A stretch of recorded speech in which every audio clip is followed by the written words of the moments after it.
Hello, Radhe Radhe. Welcome back to my channel. Planet की series में आज हम केतु ग्रह को समझेंगे। केतु ग्रह क्या होता है, आपकी कुंडली में केतु का क्या महत्व है, कुंडली के हर भावों में केतु को समझेंगे और ओवरऑल केतु की क्या रेमेडीज करनी चाहिए। तो वीडियो को लास्ट तक जरूर देखें। और अगर आप मेरे चैनल में न्यू हैं तो ज्योतिष गुरु 3 को सब्सक्राइब कर लेना। यहाँ आपको रेगुलर ज्योतिष से रिलेटेड वीडियोस देखने को मिलेंगी। तो चलिए वीडियो स्टार्ट करते हैं। वैदिक ज्योतिष में केतु को छाया ग्रह या शैडो प्लैनेट बोलते हैं। चंद्रमा की जो साउथ डायरेक्शन में परछाई पड़ती है उसको केतु बोलते हैं। केतु ग्रह को समझने से पहले उनके कारक तत्व को समझने पड़ेगा। तो अगर आप केतु की फोटो देखते हो तो केतु के पास सर या अपर बॉडी नहीं होती है, तो केतु देख नहीं सकता है। तो केतु वो चीजें देखता है जो आप आईज से नहीं देख पाते हो। केतु बहुत फिलॉसफी की बातें करता है कि केतु दुनिया से परी बातें करता है। बहुत बार हम केतु को स्पिरिचुअलिटी या मोक्ष से रिलेट करते हैं। तो केतु फिलॉसफी या दुनिया से परे बातें करता है जो जल्दी लोगों को समझ में नहीं आती है। तो केतु की जो पहली क्वालिटी होती है कि वो क्यूरियोसिटी होती है, क्योंकि केतु को डीप नॉलेज या हर चीज के तह तक जाने की आदत होती है। केतु का दूसरा कारक तत्व होता है कंफ्यूजन। जैसे केतु की अपर बॉडी नहीं है, आईज नहीं है, तो केतु को किसी का सहारा चाहिए होता है। केतु को डिसीजन में लोगों की हेल्प चाहिए होती है। इसलिए केतु बहुत कंफ्यूज रहता है। इवन कोई चीज डिसाइड भी कर लेगा ना तो वो लोगों से पूछेगा क्या मैं सही कर रहा हूँ कि नहीं कर रहा हूँ। थर्ड क्वालिटी केतु की होती है एनलाइटमेंट। केतु को मोह माया नहीं पसंद होती है। केतु को स्पिरिचुअलिटी, आध्यात्म मार्ग पसंद होता है। इसीलिए हम लोग केतु को बहुत बार मोक्ष से भी रिप्रेजेंट करते हैं। फोर्थ क्वालिटी केतु की होती है पास्ट लाइफ कर्मा। आपकी जो कुंडली में केतु की जो पोजीशन होती है, केतु किस भाव में बैठा है, वो बताती है कि आपने पास्ट लाइफ में कैसे कर्म करे होंगे। और सबसे इम्पोर्टेंट जो क्वालिटी होती है केतु की, वो डिटैचमेंट की होती है। केतु क्योंकि केतु एक स्पिरिचुअल, एक धार्मिक प्लैनेट है और केतु को मोह माया पसंद नहीं होता। तो केतु आपके कुंडली के जिस भाव में बैठता है आपको उस भाव के कारक तत्व से डिटैच या अलगाव कर देता है। क्योंकि केतु जिस भाव में भी बैठता है वो चीज आप पास्ट लाइफ में बहुत ज्यादा बार करके आ चुके हो, इसीलिए इस लाइफ में आपको उन चीजों में दिलचस्पी नहीं रहती है। तो हमने केतु ग्रह को समझ लिया। अब हम देखेंगे कि केतु अगर आपकी कुंडली के किस भाव में बैठा है तो आपको क्या परिणाम दे रहा है। स्टार्ट करने से पहले आप अपनी कुंडली ओपन कर लीजिए। तो कुंडली में 12 भाव होते हैं। पहला भाव ये होता है और ये एंटी क्लॉकवाइज मूव करता है 12 हाउस तक। हर भाव में लिखा हुआ ये जो नंबर होता है ये घर का नहीं होता है, ये राशि का होता है। जैसे यहाँ पे मेरा 1 लिखा है, जरूरी नहीं है आपकी कुंडली में भी यहाँ 1 लिखा है। यहाँ पे 4, 5, 1 से लेकर 12 तक कोई भी नंबर लिखा हो सकता है, लेकिन पहला भाव कुंडली का सबका यही होगा। आपको इस चीज में कंफ्यूज नहीं होना है। पहला भाव कुंडली का यही होता है, राशियां अलग हो सकती। तो अगर आपकी कुंडली में केतु पहले भाव में बैठा है तो आपके में इंग्लिश में या हिंदी में के लिखा होगा। कुंडली का पहला भाव आपके बारे में बताता है, आपके थॉट प्रोसेस, आप कैसे सोचते हो, आप कैसे दिखते हो, आपकी हेल्थ कैसे होगी, उसके बारे में बताता है। तो केतु अगर आपकी कुंडली में यहाँ बैठा है तो सबसे पहले ये आपको एक अच्छी इंट्यूशन पावर देता है। आप लोग को देखते ही बातें करने के तरीके से उसके बारे में जान जाते हो, या आपकी लाइफ में कुछ होने वाला होता है तो आपको उसका आभास पहले से ही हो जाता है। अब केतु कंफ्यूजन का भी कारक है और फर्स्ट हाउस आपका थॉट प्रोसेस होता है, तो आप बहुत बार डिसीजन लेने में कंफ्यूज हो जाते हो और आप हर काम करने से पहले किसी और का ओपिनियन जरूर लेते हो। कोई भी सिचुएशन अगर आपके पास आती है ना तो आप बहुत जल्दी घबरा जाते हो। अब बात करें फर्स्ट हाउस में क्या रेमेडी करनी चाहिए, तो आपको बंदरों को गुड़ खिलाना चाहिए। आगे बढ़ते हैं। अब अगर आपके दूसरे भाव में के लिखा हो तो आपका केतु दूसरे भाव में बैठा है। तो कुंडली का जो दूसरा भाव होता है वो आपके द्वारा कमाया गया धन होता है, आपकी वाणी का होता है या आपके परिवार का होता है। तो केतु आपको पैसों से डिटैच कर देता है, आपको पैसे कमाने से फर्क नहीं पड़ता। दूसरा भाव आपकी वाणी का भी होता है, तो आप बहुत ज्यादा नहीं बोलोगे, जितना बोलोगे सटीक बोलते हो, कम शब्दों में अपनी बातें रखने वाले, अपनी बात समझाने वाले होते हो। हाँ, केतु आपको अपनी फैमिली से भी डिटैच करता है, आपको अकेले रहना पसंद होता है। तो आपको पैसों का उतना लालच नहीं होता, पैसे के पीछे नहीं भागते हो। आपको सिर्फ उतना पैसा चाहिए होता है जितना आप कंफर्टेबली अपनी लाइफ चला सको। लेकिन उस केतु वालों को के लिए सजेशन होता है कि आप कभी भी पैसे को रोको मत, क्योंकि केतु का एटीट्यूड होता है लेट गो। तो आपको अपने ऊपर और अपने लोगों के ऊपर खर्च करना चाहिए, आपको लेट गो करना चाहिए। तो आपको अगर आपको ये नेचर होता है तो केतु आपको बहुत अच्छा पैसा देता है। तो ओवरऑल ये कहा जाता है कि सेकेंड हाउस केतु वालों को कंजूस नहीं होना चाहिए। दूसरे भाव में केतु बैठ के आपको ज्योतिष और तंत्र मंत्र या गुप्त विद्याओं में बहुत ज्यादा इंटरेस्ट भी देता है। अब बात करें सेकेंड हाउस केतु क्या रेमेडी करनी चाहिए, तो आपको हल्दी या केसर का तिलक रेगुलर लगाना चाहिए। आगे बढ़ते हैं और देखते हैं अगर आपका केतु तीसरे भाव में बैठा है तो क्या परिणाम देगा। कुंडली का जो तीसरा भाव होता है वो आपके हार्डवर्क का होता है, आपकी छोटी मोटी यात्राओं का, आपके भाई बहन का, आप और कोई भी नई चीज जो शुरू कर रहे हो उसका होता है। तो थर्ड हाउस में केतु बैठ के आपको हार्डवर्क से डिटैच करेगा। आप बहुत ज्यादा मेहनत नहीं कर पाते, तो आप जो भी चीजें करते हो, जिस तरीके से करते हो, आपको वही सही लगता है। आप किसी और के नजरिए को ना एक्सेप्ट करते हो, ना आप उसके नजरिए से कोई काम करना चाहते हो कोई भी। और आप जो भी काम स्टार्ट करते हो उससे पहले आपको बहुत ज्यादा कंफ्यूजन रहता है। केतु यहाँ बैठ के आपको बहुत ज्यादा ऑर्थोडॉक्स, अपनी बात पे अड़े रहने वाला बनाता है। बात करें कि थर्ड हाउस में केतु की क्या रेमेडी करनी चाहिए, तो आपको बहते जल में गुड़ और चावल प्रवाहित करना चाहिए। सो वीडियो में आगे बढ़ते हैं और देखते हैं अगर आपका केतु चौथे भाव में बैठा है तो क्या परिणाम देगा। चौथे भाव को सुख भाव भी बोलते हैं। चौथा भाव आपकी फैमिली इन्वायरमेंट का, आपकी मदर का, उनकी हेल्थ का और आपकी ओवरऑल प्रॉपर्टी लग्जरी का होता है। प्रॉपर्टी, फैमिली, लग्जरी, कंफर्ट, ये सब मोह माया होता है। तो केतु आपको इन सब चीजों से डिटैच करता है। आपको घर से दूर, आपको स्पिरिचुअलिटी में इंटरेस्ट होता है, आपको घर गृहस्थी, प्रॉपर्टी बनाने में बिल्कुल इंटरेस्ट नहीं होता है। आप कम से कम साधन में लाइफ जीने में भरोसा रखते हो। यहाँ पे केतु का प्लेसमेंट अच्छा नहीं माना जाता। ये आपकी मदर और उनकी हेल्थ के लिए अच्छा नहीं होता है।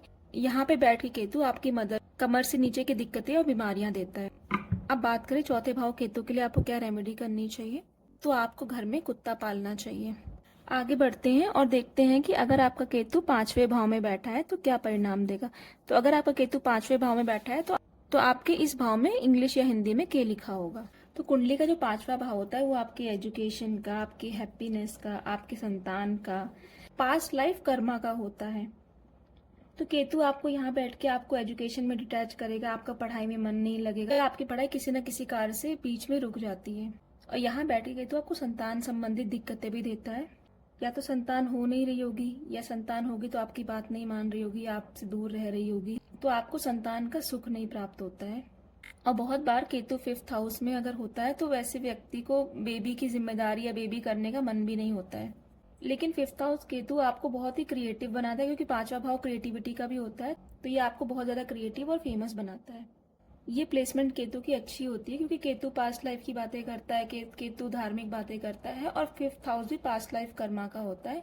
इसलिए केतु अगर यहाँ बैठता है तो उसको अपने घर जैसा लगता है। और आपको केतु को सबसे अच्छे रिजल्ट केतु के दशा के टाइम मिलेगा। अब यहाँ पे केतु की क्या रेमेडी करनी चाहिए, तो आपको दूध और चीनी दान करना चाहिए। आगे बढ़ते हैं और देखते हैं कि अगर आपकी कुंडली के छठे भाव में केतु बैठा है तो क्या परिणाम देगा। कुंडली का जो छठा भाव होता है वो आपकी बीमारियों के बारे में, आपके दुश्मनों के बारे में और आपके कर्ज के बारे में बताता है। तो केतु यहाँ बैठा होता है तो आपको एक भ्रम रहता है कि मुझे कोई बीमारी है। आप उसका बहुत बार टेस्ट भी कराते हो लेकिन आपको कोई बीमारी नहीं निकलती, क्योंकि आपके अंदर एक भ्रम होता है कि मैं बीमार हूँ। आप बार बार डॉक्टर के चक्कर लगाएंगे, आप बहुत सारे टेस्ट भी कराते हैं, लेकिन आपकी वो बीमारी पकड़ में नहीं आती है। केतु यहाँ बैठ के आपको गुप्त दुश्मन भी देता है। ऐसे दुश्मन जो आपको बहुत सामने से मीठा मीठा बोलेंगे, लेकिन पीठ पीछे आपको पसंद नहीं करेंगे, आपके अगेंस्ट चीजें करेंगे, आपके अगेंस्ट चीजें बोलेंगे।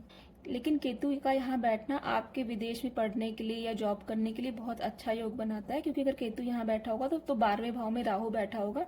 विदेश संबंधी चीजों में आपको बहुत जल्दी सक्सेस मिलती है। सिक्स्थ हाउस केतु के लिए ये रेमेडी है कि आप दूध में केसर डाल के पिए। आगे बढ़ते हैं, अब केतु को हम सेवेंथ हाउस में देखते हैं क्या परिणाम होगा। सेवेंथ हाउस आपकी शादी का, आपकी मैरिड लाइफ और आपकी पार्टनरशिप बिजनेस का होता है। और केतु अगर यहाँ बैठता है तो ये आपको इन्हीं सब चीजों से डिटैच करेगा। इसलिए केतु सेवेंथ हाउस प्लेसमेंट अच्छी नहीं मानी जाती है। यहाँ केतु आपको मैरिज में डिवोर्स, डिससेटिस्फैक्शन देता है, डिटैच करता है। यहाँ पे केतु बैठ के आपके और आपके पार्टनर के बीच में मिसअंडरस्टैंडिंग पैदा करता है। आप उनको नहीं समझ पाते हो और ना ही वो आपको समझ पाते हैं रिलेशनशिप में। तो सेवेंथ हाउस वालों की मैरिड लाइफ तभी सक्सेसफुल होती है अगर उनका जो पार्टनर बहुत स्पिरिचुअल हो, बहुत इंटेलिजेंट हो, बहुत धार्मिक हो। और otherwise Ketu seventh house married life के लिए बिल्कुल अच्छा नहीं माना जाता है। और इवन अगर बिजनेस पार्टनरशिप के पॉइंट ऑफ व्यू से देखें तो केतु सेवेंथ हाउस बैठ के आपको अपने बिजनेस से और पार्टनर से भी बहुत डिटैच करता है। आप बिजनेस में तभी सक्सेसफुल होगे अगर आप सिंगल बिजनेस करोगे या फिर आपका बिजनेस पार्टनर बहुत ही इंटेलिजेंट और बहुत ही स्पिरिचुअल होगा। अब बात करें सेवेंथ हाउस केतु क्या रेमेडी करनी चाहिए, तो आपको झूठ नहीं बोलना चाहिए और किसी की बुराई नहीं करनी चाहिए। आगे बढ़ते हैं और देखते हैं अगर आपकी कुंडली में केतु आपका 8th हाउस में बैठा हुआ है। कुंडली का जो 8वां भाव होता है वो सडन गेन, सडन लॉस का होता है, रहस्यमय विषयों का होता है। जितनी भी गुप्त विद्याएं, एस्ट्रोलॉजी, तंत्र मंत्र, दुख, दर्द, पीड़ा, इन सब का होता है। और जो केतु है वो भी इन्हीं सब चीजों की बातें करता है, इसलिए केतु का यहाँ पे बैठना अच्छा प्लेसमेंट माना जाता है। और ये इन्हीं सब विषयों की हमेशा बातें भी करता रहता है। और ऐसे लोग ज्योतिष रहस्यमय चीजों में बहुत अच्छा काम करते हैं और सक्सेस भी पाते हैं। अब बात करें 8th हाउस केतु वालों को क्या रेमेडी करनी चाहिए, तो आपको किसी भी मंदिर में काला या सफेद कंबल दान करना चाहिए। आगे बढ़ते हैं और केतु को 9th हाउस में देखते हैं। तो कुंडली का जो 9 भाव होता है वो आपके भाग्य का होता है, आपके पिता का, आपके गुरु का, आपके घर की परंपराएं, ट्रेडिशन, कल्चर का होता है। तो यहाँ पे केतु बैठ के सबसे पहले आपको आपके भाग्य से डिटैच करेगा। केतु कहता है भाग्य वाग्य कुछ नहीं होता, कर्म करो, कर्म का फल मिलेगा। और केतु यहाँ पे बैठ के आपको अपने धर्म, आपको अपने घर के रीति रिवाजों से बहुत ज्यादा अटैच करता है, क्योंकि केतु का वही कारक तत्व होता है। केतु आपको अपने धर्म से बहुत जोड़ता है और आप ही वो लोग होते हो जो अपने धर्म के विरुद्ध एक भी शब्द नहीं सुन सकते हो। आप लोग अपने धर्म के लिए बहुत कट्टर होते हो और जहाँ पे भी धर्म की बात आती है वहाँ पे अपना स्टैंड लेते हो, अपने धर्म की रक्षा करते हो।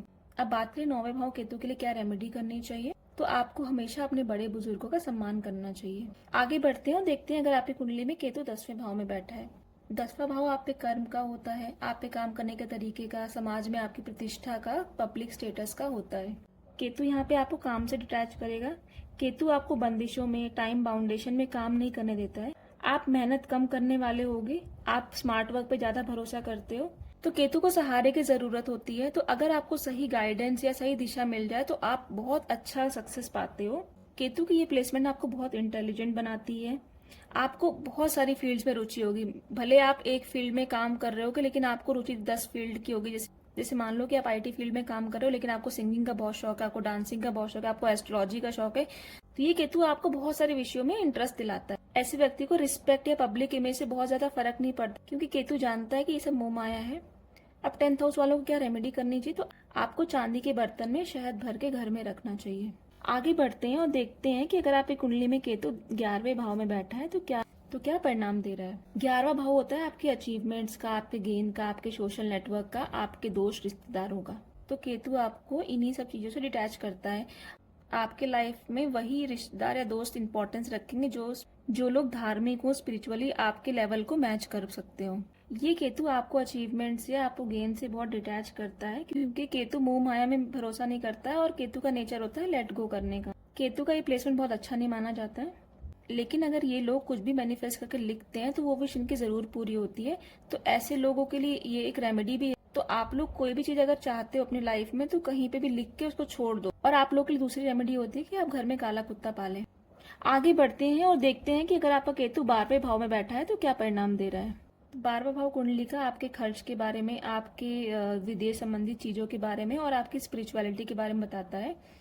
तो केतु यहाँ पे बैठ के आपको घर से डिटैच करता है। आपकी लाइफ की मोस्ट ऑफ द टाइम आप घर से बाहर ही रहते हैं। यहाँ पे केतु आपको धर्म से, स्पिरिचुअलिटी से बहुत अटैच करता है। आप लोग को मेडिटेशन, तंत्र विद्या, इन सब में बहुत इंटरेस्ट होता है। 12th हाउस मोक्ष, सुकून का घर होता है, इसलिए केतु का यहाँ पे बैठना बहुत अच्छा माना जाता है। आप लोग का बुढ़ापा बहुत अच्छा जाता है। 12th हाउस केतु वालों के लिए ये रेमेडी होती है कि आप लोग को भगवान गणेश की पूजा करनी चाहिए। तो ये था ओवरऑल केतु के 12 भावों में परिणाम और उनकी कुछ रेमेडीज। जिसने रिलेट किया हो कमेंट बॉक्स में जरूर बताना। वीडियो कैसी लगी ये भी बताना। अगर केतु से संबंधित आपके कोई भी प्रश्न है तो आप कमेंट बॉक्स में मेंशन कर देना। वीडियो अच्छी लगी हो तो लाइक कर देना, फ्रेंड्स एंड फैमिली में शेयर कर देना। अगर आप मेरे चैनल में नए हो तो ज्योतिष गुरु 3 को सब्सक्राइब कर लें। मिलते हैं नेक्स्ट वीडियो में फिर एक नए टॉपिक के साथ। तब तक के लिए राधे राधे।